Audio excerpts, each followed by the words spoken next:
three. And a goal!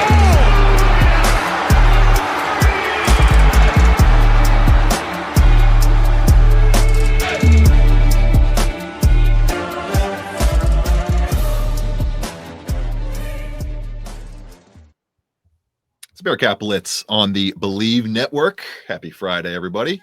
Welcoming you into the weekend here, a weekend where both major sports teams for the Bearcats are in full offseason mode. Yes, we have finally gotten to that point. The Bearcats football team now done with spring football. They are back into full offseason mode after being there following the end of the 2024 regular season. And then the Bearcats basketball team, of course, still putting together the roster in the spring transfer portal and trying to knock out all of the good stuff there. Across the way over these next couple of weeks, I'm Russ Heltman, your Cincinnati Bearcats on SI reporter, joined by my co-host Neil Meyer on Bearcat Blitz. He is from rival Cincinnati site, thefrontofficenews.com. Neil, we had a few transfers into the football program over the past few days. Unfortunately, had just devastating news right after if people are wondering why we did not touch on the Jeremiah Kelly passing on Tuesday, it was because it happened, I think literally maybe the news came out that it happened 20-30 minutes after the show wrapped up. So our heart goes out to the Kelly family and all of the people affected by that, especially everybody in the Kelly family and in the Cincinnati Bearcats football family. Want to get that on to the top of the show to get things going here first. But we got a lot of transfer news to hit in this next 20-30 minutes or so on the football and basketball side of things. All that coming up on Bearcat Blitz across the latest episode on the Believe Network. Stick with us.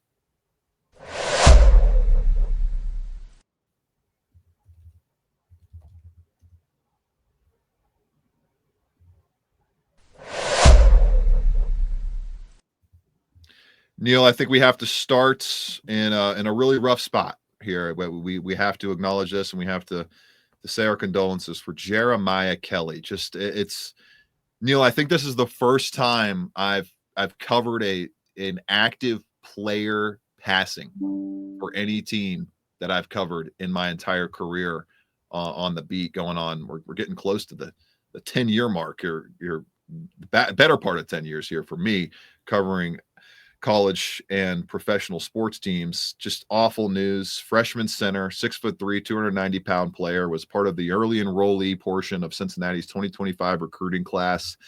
I mean, Neil, everybody said he always had a smile on his face, was just a bundle of joy and energy, was getting solid reps with the football team throughout spring practice. I saw him out there working hard almost every day, and it's just unbelievable. Unexpected passing at his residence announced on Tuesday morning. Quote from Scott Satterfield here: "The Bearcats football family is heartbroken by the sudden loss of this outstanding young man. In the short time Jeremiah spent with our team, he has made a real impact both on the field and in our locker room. My prayers are with the Kelly family and those who had the pleasure of knowing Jeremiah." Leave the floor to you, Neil, but just wrapping up my thoughts, just awful. It's just an awful, awful situation, and my heart just goes out full-heartedly to the Kelly family, the Bearcats football family. And please, if you're able to, look up I've shared it on my social media. I'm sure Neil has as well. The GoFundMe link, the GoFundMe page that they have set up for the Kelly family as they try to navigate an unconscionable time in those people's lives. Yeah, first of all, Russ, like you mentioned, I want to send my thoughts and condolences to Jeremiah and his family too after this situation unfolded earlier this week. And it's not easy for a loved one to go through a situation like this, especially to see a life taken at 18 years old and freshly turned 18. And for a guy like Jeremiah, who I've had the honor to kind of sit to know for the last year and a half as I followed his whole recruiting process. Him and I did multiple interviews amongst each other. We actually got to see him play in person in high school. Saw his final game in high school where he won a state championship, and nothing but snow up there in Avon, Ohio, and Cleveland. So overall, when you hear Scott Satterfield's words about how he always had a smile on his face, I think that's a very accurate representation of Jeremiah. Anytime I got to talk to him or sit with him, he had nothing but a smile on his face. Anytime I saw him at practice, had a smile on his face. And he was just always so kind and so loving to everybody who got the chance to be around him. And you can see that across the social media posts that have started to circulate a little bit from former teammates, from people up at Avon High School, former coaches, former players. They all had nothing but love and respect for Jeremiah, and he was going to be a big time addition for Cincinnati this year, was already finding his way into the Cincinnati 2 deep as a true freshman in just Russ, 2 months roughly. So Right. overall, it's a sad, sad situation coming out of Cincinnati regarding highly touted offensive lineman Jeremiah Kelly. So please, please do whatever you guys can. There is a GoFundMe out there. I know Russ mentioned it. I've shared it as well. Please go donate. It doesn't matter whatever you have, $5, $1, $2. Please go support Jeremiah Kelly and his family during this untimely, tragic event. I don't think anybody could really anticipated this, especially only sending him off to a new college, next part of his journey, only being down here about 2 months, and then something like this tragically happens. So very sad situation, but please, please give your thoughts and condolences to his family at this time. Couldn't have said it better myself, Neil. No easy way to transition here as we move into the spring transfer portal additions for the Cincinnati Bearcats football team, and tie a bow on it. I hope we never have to talk about something like this ever again. It's a first for me, and I hope it's a first and a last. This is just it's the worst possible news that you could possibly think of to come out of and to write about and to cover and to talk about when you are zooming in on these football and basketball outfits from the college football and college basketball level. Cincinnati Bearcats, Neil, adding Isaiah Rogers, a few FCS transfers bringing into the fold here over the past week. Monmouth defensive tackle Isaiah Rogers coming in, helping bolstering the defensive line depth. 51 tackles, 1.5 sacks last season, has 1 year of eligibility remaining at 6'2" with 300 pounds. Healthy snap diet last year, Neil. He's a guy I think that can eat up a strong amount of snaps if they need him to this coming fall. 491 snaps in 2024, and it played over 700 snaps over the past 2 seasons with a 74.6 Pro Football Focus grade last campaign.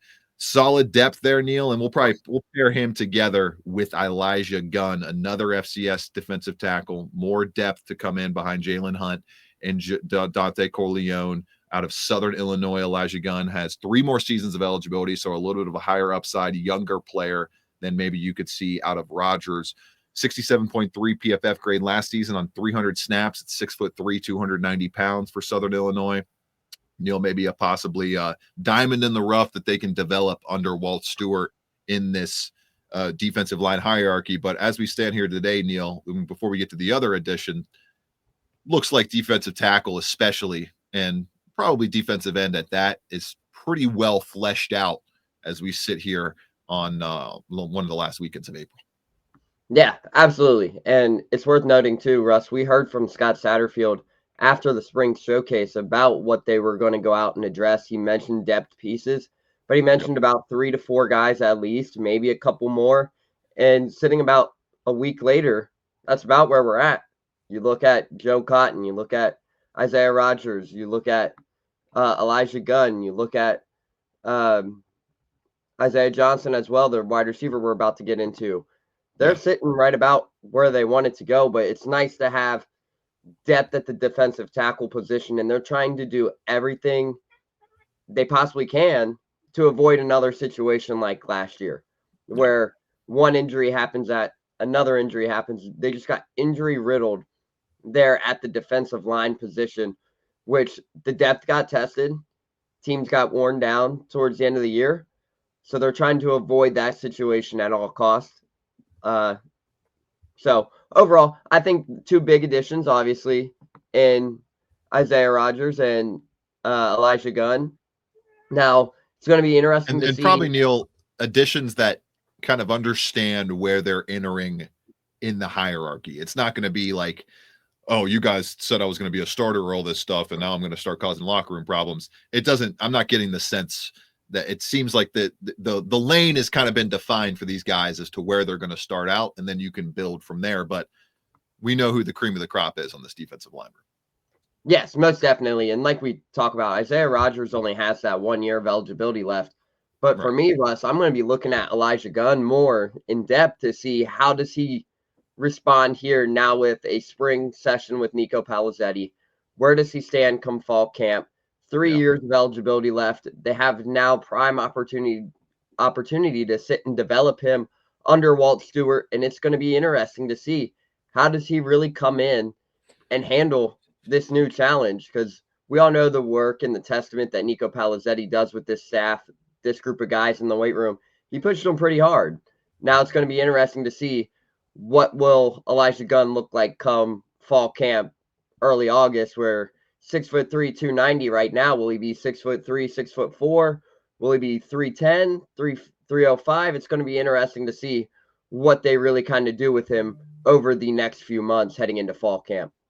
Yeah, and even at that, Neil, maybe he's comfortable playing at 290, but you get him to go from 18 to 19% body fat to 16 to 15%, and you kind of balance out the weight and the muscle and the fat weight that way, in terms of not necessarily needing to add weight. I don't know that they need to do that, but like you said, the transformation that we could see from Elijah Gunn. And we've seen that from players talk about that throughout the spring, Neil, where guys have said, hey, Nico has put me on this kind of diet, this kind of training regimen. It's brought me from this level of body fat down to this percentage, all that good stuff, while being able to maintain your weight, being able to maintain your speed, your explosiveness, and all of that. Exploding into a basketball segment in just a few moments as the Bearcats say goodbye to a few front court players, including one front court player who does not have eligibility, but is still entering the transfer portal all the same. All that coming up on Bearcat Blitz, presented on the Bet Online Network, or the Believe Network, excuse me.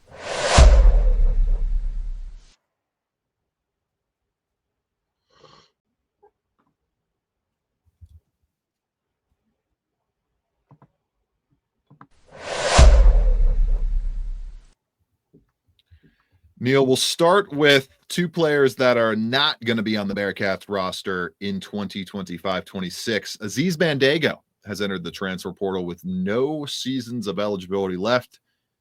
Neil, he's already played 5 seasons. I would be thoroughly shocked if the NCAA gives Aziz Bandaogo another year of eligibility.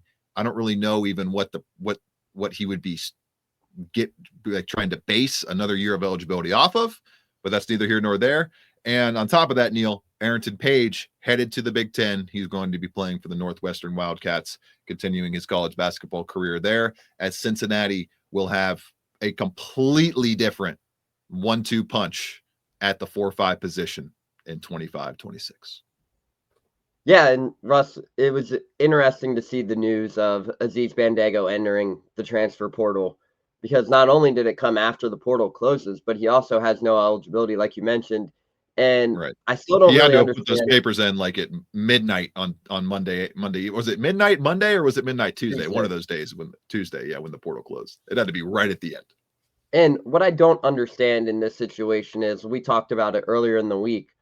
You see all these athletes who have no eligibility putting their name in the transfer portal with hopes of gaining that extra year of eligibility with the NCAA injunction and whatnot. And it fits me right now. It's not looking like that's going to be granted. So I understand why they're doing understand.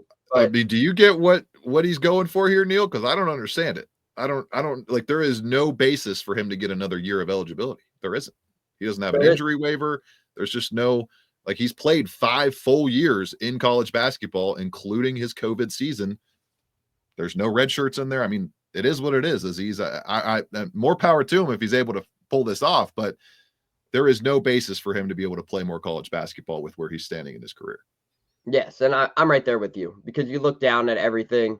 5 years, COVID year, he already went through the transfer process, that whole thing 2 years ago. It's going to be interesting, but in fair honesty, it's probably pro for where he's going next. Right. But maybe that's it, Neil. It's like, you know what? Like, I'll just throw my name in the portal. I'll see what kind of offer comes my way. If any offers come my way, and I'm willing to stay in the United States to play college basketball professionally, basically what you're getting paid in NIL, as opposed to going to a random European country and playing for a similar, if not maybe lesser deal than he anticipates maybe getting in the open market. That could be the move here. And if they deny him his waiver, boom, you can just go jump over to Europe anyways.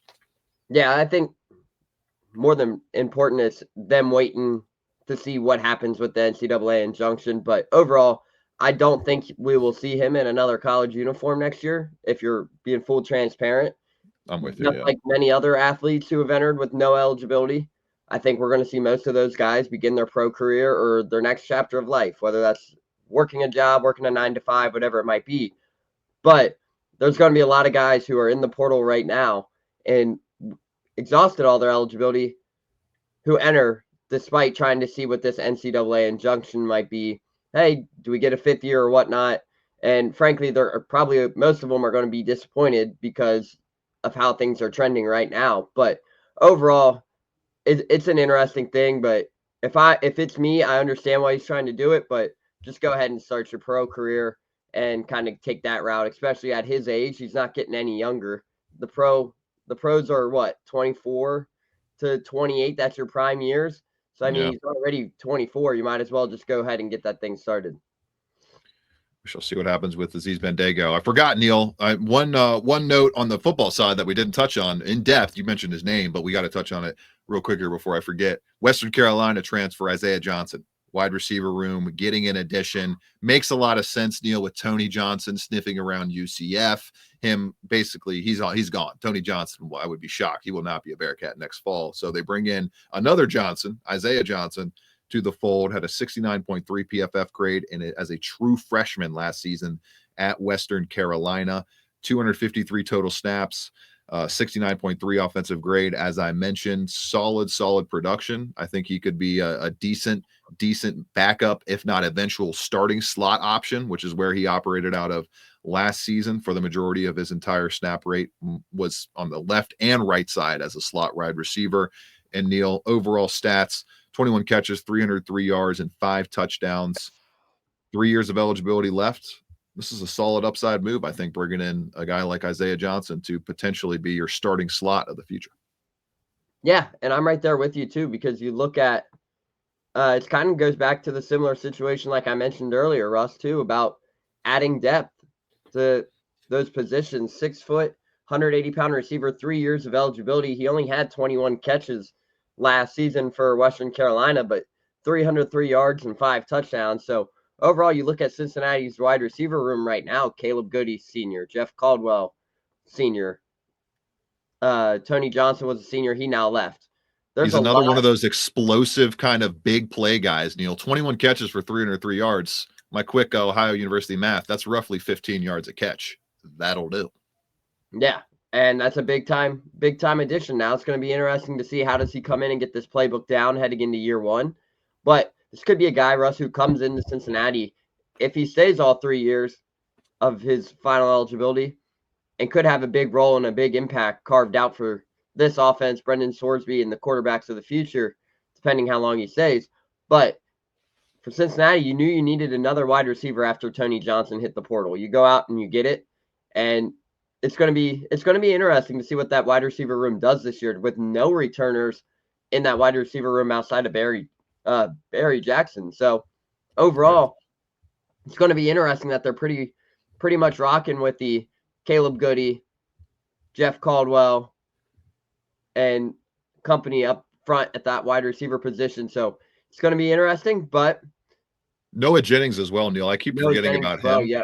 because I think he was injured for the first half of spring practice, didn't get out there very often, and he was out there. I noticed him a lot more making catches and making plays, especially at the slot position. I think Jennings might be your go-to slot guy this year in front of Johnson. Maybe those guys battle it out for that role, but I'm pretty sure Jennings was a slot guy at I forget was it I forget exactly where Jennings came from a couple years later this past offseason, but Caleb Goody in there, Cyrus Allen, Jeff Caldwell, Neil, this is a completely different looking wide receiver core. And I think those four plus Johnson, maybe Jackson Jr. mixes in there after he flashed as a freshman, Neil, and didn't really do much as a sophomore. So we'll see if he can mix into the fold a little bit better. But Isaiah Johnson from Western Carolina, and then they had Noah Jennings in the slot wide receiver fold as well. And he is out of Charleston Southern University. And also worth noting, too, that Tony Johnson, former Bearcat, is actually on campus of Miami University right now as we speak, completing a 2-day visit. So would not be surprised to see him end up down in Florida, either at UCF or Miami. Right. And Noah Jennings can play in the slot, Neil, was mostly an outside receiver last year, but did line up for 30 snaps in the slot. So maybe that's where he fits into the Cincinnati Bearcats hierarchy in terms of wide receivers. They're flipping from football. We flipped from football to basketball, back to football, and now we flip back to basketball as Arrington Page is a Northwestern Wildcat, Neil. Wish Arrington all the best. Seemed like a very nice guy. Just never really worked out here at Cincinnati. Completely shuttered him down the stretch in terms of playing time. I don't think he even played in the college basketball crown, and we'll see if he can get off to a better start than he has in his first 2 college stops at USC and UC. All the best, Arrington Page, Neil. Yeah, absolutely. And honestly, people kind of wish he would have panned out here, myself included. I wish he kind of would have panned out here for Cincinnati. No doubt, He has a lot of upside and a lot of potential, but just don't think the fit was right. So he looks like he's going to be heading up to Northwestern to play for a Big Ten school. So it's going to be interesting to see how does his role carve out there as a junior up there in Northwestern, and how does he try to bounce back in yet another Power 4 conference in the Big Ten. Neil, putting a bow on this show, we have some possible late major additions to the Bearcats basketball team, particularly one name that I would say is still a position of need, maybe a position of luxury, depending on how you look at it, but one that could really put Cincinnati over the top in terms of getting them to true contending status in the Big 12 this season. I'm not going to say they're a contender if they add this guy, but it'll go a long, long way towards possibly getting to that point. And that's Andrei Stojakovic out of Cal, the small forward. I believe we talked about him last week when he was first associated with the Bearcats, or we might not have talked about him at all just yet, but 2 years of eligibility left, 6'7", 205 pounds, Neil. This is a guy that could easily be the go-to scoring wing option that is lacking right now, unless Shanabayev is that guy. Unless Shanabayev is a go-to 15-plus point per game, high usage, high intensity on from the other defense type of guy offensively, then I think they're going to need a scorer like Andrei Stojakovic. Maybe Abayev is that guy, and they ultimately don't need a talent like this as much, but it could never it can't really hurt, Neil, to add a player with this kind of pedigree and this kind of just overall impact across his first 2 seasons at Stanford and at Cal. Son of Peja Stojakovic averaged 17.9 points per game, 4.7 rebounds on 42.7% shooting this past season. Little lacking on the deep shot, 31.8% from deep, but I think you could boost those numbers up a little bit better with 2 more years of eligibility left. Neil, this is the kind of wing that would fit in perfectly for Cincinnati on this roster. Do they need it? I wouldn't say they need it to make a run at the NCAA tournament, but to hit the highest ceiling possible this coming season, wouldn't hurt to have a guy like Andrei Stojakovic. No, it absolutely would not hurt, because Russ, you look at the numbers that he's able to put up, as you mentioned, nearly 18 points per game, 5 rebounds, 2 assists, 43% shooting from the field roughly. That is a huge jump from what he did during his freshman year at Stanford, where he finished with just 8 points per game, 3 rebounds, and just shot just 40% from the field in just 22 minutes of action. But seeing nearly 34 minutes of per game at California this past year, he's got big time upside. Everyone knows that. Everyone sees it. He was a highly rated prospect coming out of high school, a high 4-star that elected to go to Stanford and then California in the portal. 6'7", 205 pounds. He could come in and make a giant impact for Cincinnati, like you mentioned, right alongside Sean Abayev. And if those two were together in the backcourt, could be very, very fun to watch for Cincinnati if that things were to happen. But he's coming off a visit to Illinois earlier this week, receiving interest from North Carolina, Florida, Gonzaga, USC, Washington, and Cincinnati. And Russ, there's one school in mind that stands out to me when you're seeing that list right there, and that's USC, knowing USC just lost Desmond Claude back to the portal, who was their leading scorer, and Stojakovic starting his career at Stanford, then going to Cal and being a Southern California native.